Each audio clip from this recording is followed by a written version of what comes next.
Good morning, Andrew Smith from Royal LePage Kelowna. Welcome to Coffee with Andy.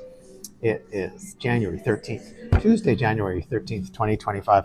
Still early in the new year. So, Kelowna housing market update on a post-it note, which is kind of foreshadowing for the numbers. As expected, not a lot of activity going on. So far this year, less than 2 weeks, we've had 22 residential sales.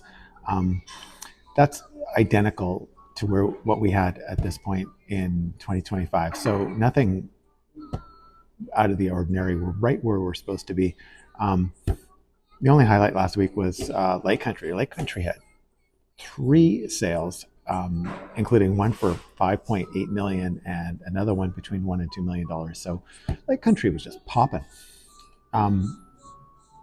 Condo side of things, 12 condos sold last week compared to 11 the same week in 2025. So statistically, there's not a lot of real estate activity in terms of sales, but there's enough. There's more than there historically is, and we're used to huge numbers.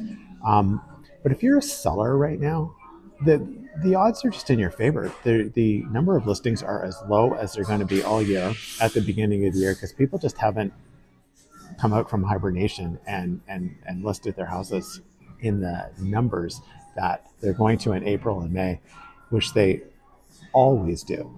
And this year's going to be no exception.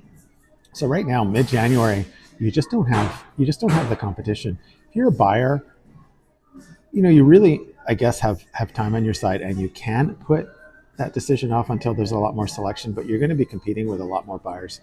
So yeah, if you're a seller and you're thinking about selling your place in 2026, honest to goodness, do it by 5 o'clock today. I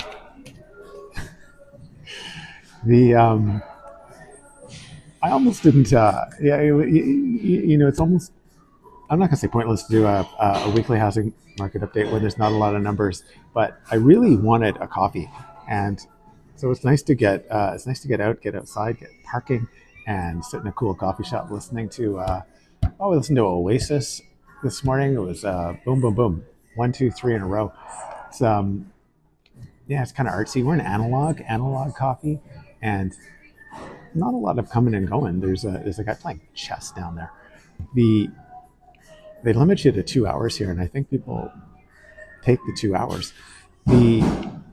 Everybody's really nice, and it's a nice place for tourists. As you know, if you're down on Sunset, this is in the cultural district, if you will. We're close to Prospera, close to the lake. If you're from Kelowna, you certainly know the area, and this is the part of town that the tourists know by the back of their hand. They don't have traditional things here like schools and churches and hospitals, grocery stores. Down here has liquor stores, funky coffee shops, art galleries. Buses pick you up to take you to the wineries or the golf courses. So it's kind of built for tourists, but in the wintertime we kind of have it all to ourselves. And if you live here and it's there's no lines, and it's really nice coming down here when no one's here. Anyway, thank you for watching. I'll be back next Tuesday and talk to you guys soon.